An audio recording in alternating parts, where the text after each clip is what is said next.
तो हेलो दोस्तों, एक बार फिर से बहुत बहुत स्वागत है हमारे यूट्यूब चैनल RKITI में। दोस्तों, आज हम इस वीडियो में BSP SCL के लिए स्पेशल इलेक्ट्रीशियन का क्लास देख रहे हैं, जो कि हमारा प्रैक्टिस सेशन नंबर 4 चल रहा है। दोस्तों, 3 फेज इंडक्शन मोटर का ऑलरेडी हम 3 प्रैक्टिस सेट अपलोड कर दिए हैं।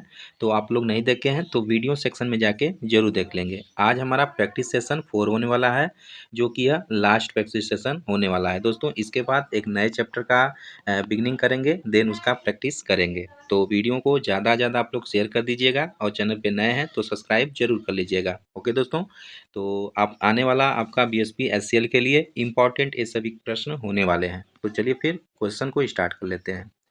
ठीक है, देखिए पहला क्वेश्चन है, स्वचालित स्टार डेल्टा स्टार्टर में कितने संकुचनों यानी कॉन्टैक्टरों का उपयोग किया जाता है। ओके, यानी दोस्तों स्टार डेल्टा स्टार्टर में कितने कॉन्टैक्टरों का उपयोग किया जाता है पूछ रहा है। 3 दिया है पहला, 2 दिया है, 5 दिया है, 4 दिया है। तो देखिए स्टार डेल्टा स्टार्टर की बात करें तो 5 से लेके 20 किलो हर्ट्ज 20 हर्ट्ज तक की मोटरों के लिए स्टार डेल्टा स्टार्टर का प्रयोग करते हैं। और दोस्तों यह स्टार डेल्टा स्टार्टर प्रायः स्क्वायरल केज इंडक्शन मोटर में प्रयोग करते हैं। ठीक है, बात करें कॉन्टैक्टरों की संख्या तो स्टार डेल्टा स्टार्टर में कॉन्टैक्टरों की संख्या 3 होती है। ओके, तो इसका जो राइट आंसर हो जाएगा दोस्तों ऑप्शन ए बिल्कुल सही हो जाएगा। जो कॉन्टैक्टर होता है स्टार डेल्टा स्टार्टर में आपका 3 होता है, याद रखेंगे। ठीक है दोस्तों, डुअल स्टार्टर में पूछ लेता है, जो डुअल स्टार्टर में 4 होता है, इसको भी आप याद रखेंगे। प्रश्न अगला है, फेज से फेज और फेज से न्यूट्रल तक केबल के विद्युत रोधन परीक्षण में प्रतिरोध डॉट डॉट डॉट से कम नहीं होना चाहिए। देखिए फेज से फेज और फेज से न्यूट्रल तक केबल में जो विद्युत रोधन प्रतिरोध होता है दोस्तों 1 मेगा ओम से कम होना नहीं चाहिए। ओके, याद रखेंगे। तो इस प्रश्न का जो राइट आंसर हो जाएगा ऑप्शन सी हो जाएगा, 1 मेगा ओम से कम नहीं होना चाहिए। दोस्तों जो फेज टेस्टर होता है तो फेज टेस्टर में रेजिस्टेंस पूछ लेता है, तो उसका भी जो मान होता है रेजिस्टेंस का 1 मेगा ओम होता है। ठीक है, इसको भी आप याद रखेंगे। और दोस्तों जो फेज से फेज होता है, ठीक है, एक होता है फेज से फेज और एक होता है फेज से लाइन वोल्टेज। ठीक है, तो एक फेज रहेगा और एक न्यूट्रल रहेगा, तो इसे हम क्या बोलेंगे, ए बोलेंगे आपका फेज वोल्टेज। ठीक है, फेज वोल्टेज बोलेंगे। और दूसरा एल और एल यानी फेज टू फेज रहेगा। ठीक है, तो इसको क्या हम बोलेंगे, लाइन वोल्टेज। ओके, तो आप इसको भी याद रखेंगे स्टाफ फैक्ट के रूप में। तो इस प्रश्न का जो राइट आंसर हो जाएगा ऑप्शन क्या हो जाएगा, सी बिल्कुल सही हो जाएगा। प्रश्न अगला है, प्रेरण मोटर का स्टेटर डैश से बनाया जाता है। तो दोस्तों जो प्रेरण मोटर इंडक्शन मोटर का जो स्टेटर होता है प्रायः सिलिकॉन स्टील से बनाया जाता है, सिलिकॉन इस्पात का बना होता है। तो इस प्रश्न का राइट आंसर ऑप्शन बी सही हो जाएगा। अगला प्रश्न है, स्क्वायरल प्रकोष्ठ प्रेरण मोटर पर स्लिप रिंग मोटर को वहीं वरीयता दी जाती है जहां किसकी वरीयता जाती है, किस लिए वरीयता दी जाती है, उच्च स्टार्टिंग आघूर्ण आवश्यक हो, निम्न पावर फैक्टर आवश्यक हो, निम्न स्टार्टिंग टार्क आवश्यक हो या उच्च स्टार्टिंग करंट आवश्यक हो। तो देखिए दोस्तों जो squirrel phase slip ring squirrel phase प्रेरण मोटर पर स्लिप रिंग प्रेरण मोटर की वरीयता दी जाती है। तो स्लिप रिंग प्रेरण मोटर क्या होता है, उच्च स्टार्टिंग आघूर्ण आवश्यक होता है उसमें। ठीक है, स्लिप रिंग इंडक्शन मोटर में उच्च हाई स्टार्टिंग टार्क होता है compared to squirrel cage induction motor. Okay, तो इसका राइट आंसर ऑप्शन ए बिल्कुल सही हो जाएगा।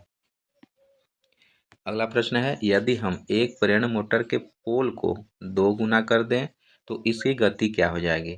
ठीक है, सिंपल की बात है दोस्तों, यदि हम एक प्रेरण मोटर के पोल को 2 गुना कर दें, देखिए होता है ना सिंक्रोनस स्पीड NS बराबर 120 F/P।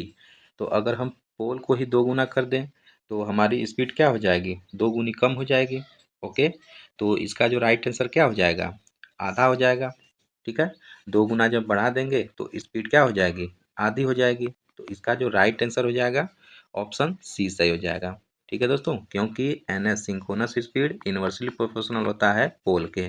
तो पोल को जब 2 गुना कर देंगे तो स्पीड आधी हो जाएगी, या स्पीड को जब 2 गुना कर देंगे तो पोल को कम करना होगा। ओके, इन्वर्सली होता है। तो इसका राइट आंसर ऑप्शन सी सही हो जाएगा। अगला प्रश्न है, जब मोटर गति स्थिर है तो स्लिप डैश होगा। दोस्तों, जब मोटर की गति स्थिर होती है तो स्लिप उस समय स्टैंड स्टिल कहलाता है, स्टैंड स्टिल्ड कंडीशन कहलाता है। तो उस समय जो स्लिप का मान होता है 100% होता है। ठीक है, ये बहुत इंपॉर्टेंट प्रश्न है, तो इसको आप याद रखेंगे। जब मोटर की गति स्थिर है तो स्लिप का मान जो होता है 100% होता है। इसका राइट आंसर ऑप्शन सी सही हो जाएगा। अगला प्रश्न है, स्लिप रिंग मोटर को स्क्वायरल केज मोटर के स्थान पर वरीयता दी जाती है जहां डैश की आवश्यकता होती है। तो दोस्तों, स्लिप रिंग इंडक्शन मोटर को स्क्वायरल केज मोटर के स्थान पर वरीयता दी जाती है। क्यों वरीयता दी जाती है? क्योंकि स्लिप रिंग इंडक्शन मोटर की उच्च प्रारंभिक टार्क होता है। ओके, याद रखेंगे। इसका राइट आंसर ऑप्शन बी सही हो जाएगा। अगला प्रश्न है, आमतौर पर डुअल स्टार्टर का प्रयोग डैश का 3 फेज प्रेरण मोटर को चालू करने के लिए किया जाता है। तो देखिए दोस्तों, जो डुअल स्टार्टर का प्रयोग होता है वह 5 HP तक की मोटर को स्टार्ट करने के लिए किया जाता है। ओके, तो इस पर इसका जो राइट आंसर हो जाएगा ऑप्शन डी सही हो जाएगा। वहीं बात करें दोस्तों, एक होता है स्टार डेल्टा स्टार्टर, तो इसका प्रयोग 5 से लेकर 20 HP तक की मोटर को स्टार्ट करने के लिए किया जाता है। देन उसके बाद 20 के जो ऊपर होती है उसके लिए ऑटो ट्रांसफार्मर स्टार्टर का प्रयोग किया जाता है। ओके, तो इस पर का जो राइट आंसर हो जाएगा ऑप्शन डी सही हो जाएगा। अगला प्रश्न है, 3 फेज वाले मोटर स्टार्टर में पुश बटन कहाँ जुड़ा होता है? तो ये भी इंपॉर्टेंट प्रश्न है, याद रखेंगे। दोस्तों, जो 3 फेज वाले मोटर स्टार्टर में पुश बटन होता है वह कहाँ जुड़ा होता है? तो नियंत्रण सर्किट के सीरीज में जुड़ा होता है। इसका राइट आंसर ऑप्शन सी सही हो जाएगा। ओके, जो कंट्रोल सर्किट होती है उसके सीरीज में जुड़ा होता है कौन? Push button. ओके, तो इसका राइट आंसर ऑप्शन सी सही हो जाएगा। अगला प्रश्न है, किस स्टार्टर में 3 संकुचन और 1 टाइमर का प्रयोग किया जाता है? तो इम्पोर्टेंट प्रश्न क्वेश्चन है दोस्तों। जो कौन सा ऐसा स्टार्टर है जिसमें 3 संकुचन यानी 3 कॉन्टेक्टर और 1 टाइमर का प्रयोग किया जाता है?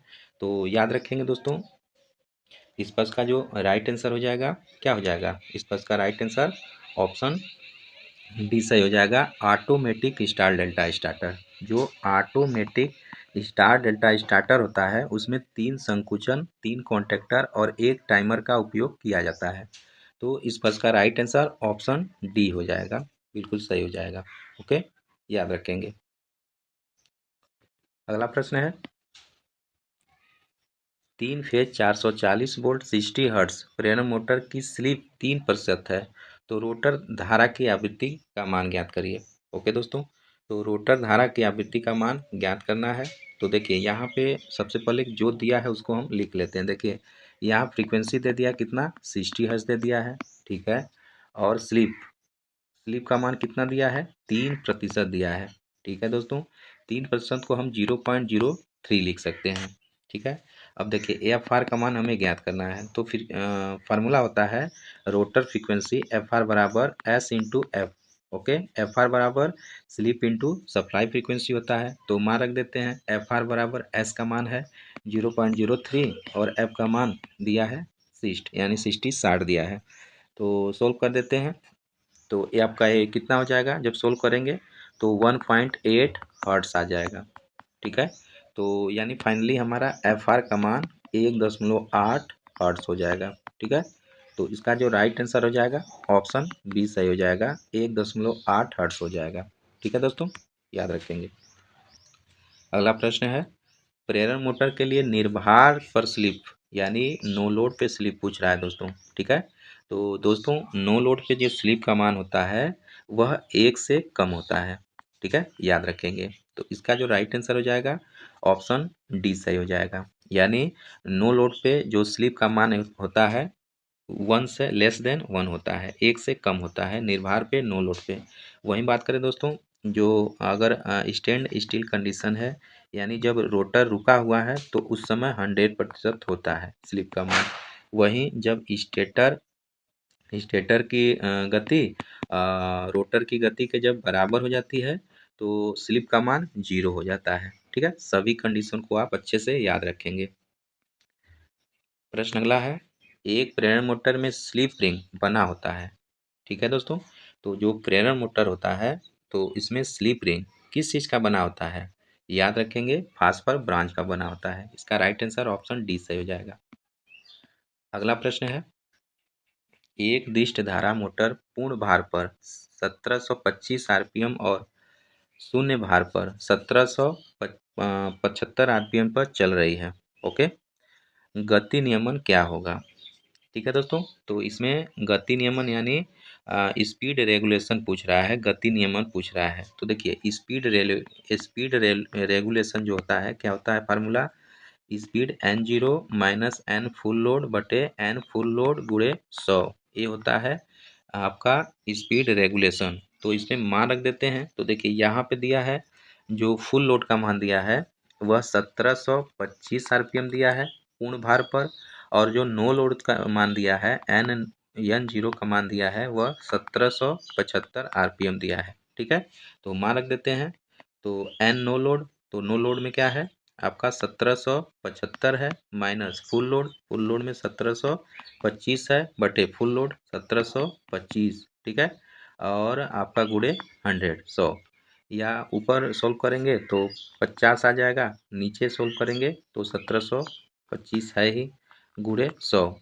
तो दोस्तों जब गुणा भाग करेंगे तो लगभग जो आपका स्पीड रेगुलेशन हो जाएगा वह 2.9% आ जाएगा। ठीक है, तो इसका जो राइट आंसर हो जाएगा ऑप्शन सी सही हो जाएगा।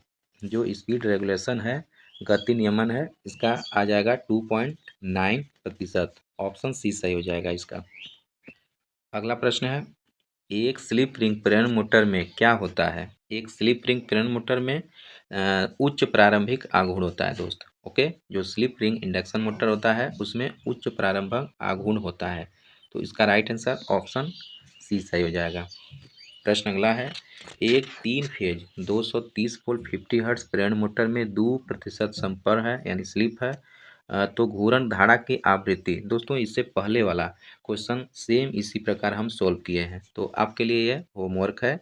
आप लोग कमेंट बॉक्स में बताइएगा इसका जो एफ आर का मान है कितना आया हुआ है। ओके, आप लोग के लिए यह क्वेश्चन छोड़ देते हैं क्योंकि इससे पहले वाला क्वेश्चन सेम इसी पैटर्न पे था। ठीक है दोस्तों, बढ़ते हैं नेक्स्ट क्वेश्चन की ओर। अगला प्रश्न है, 3 फेज इंडक्शन मोटर परिणामी फ्लक्स किसी भी चरण के कारण फ्लक्स के अधिकतम मान की गुना होती है। ठीक है, तो क्वेश्चन में पूछ रहा है दोस्तों, दे रहा है मतलब 3 फेज इंडक्शन मोटर में परिणामी फ्लक्स जो रिजल्टेंट फ्लक्स होती है किसी भी चरण के कारण फ्लक्स के अधिकतम मान, ठीक है, फ्लक्स के अधिकतम मान डैश गुना होती है। तो देखिए यहाँ पे क्या बोल रहा है दोस्तों, जो फाई आर होता है रिजल्टेंट फ्लक्स होता है, तो 3/2 फाई एम के होता है। तो वही पूछ रहा है कि कितनी गुना होती है। ठीक है, तो 1.5 गुना होती है क्योंकि फाई आर रिजल्टेंट फ्लक्स 3/2 होता है, या फिर 1.5 फाई एम होता है। ठीक है, तो 1.5 गुना होता है। तो इसका जो राइट आंसर हो जाएगा ऑप्शन बी सही हो जाएगा। अगला प्रश्न है, किसी इंडक्शन मोटर में स्लिप दिया है और इनपुट फ्रीक्वेंसी दिया है, संचालित हो रहा है, तो रोटर धारा की आवृत्ति, तो रोटर धारा की आवृत्ति एफ आर बराबर क्या होता है? एस एफ होता है। तो इसका राइट आंसर ऑप्शन ए सही हो जाएगा।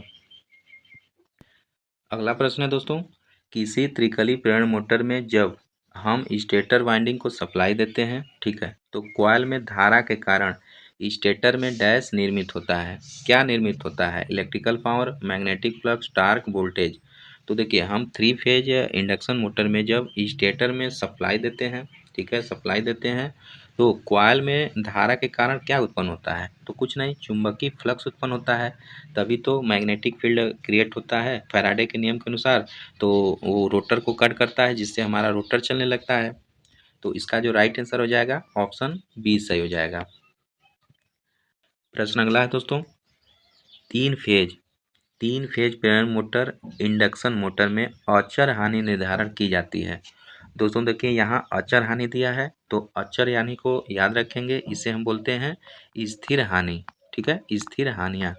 तो 3 फेज इंडक्शन मोटर में स्थिर हानि का निर्धारण करते हैं, किसके द्वारा निर्धारण किया जाता है? नो लोड टेस्ट के द्वारा निर्धारण किया जाता है। भार रहित परीक्षण के द्वारा स्थिर हानियों का निर्धारण किया जाता है।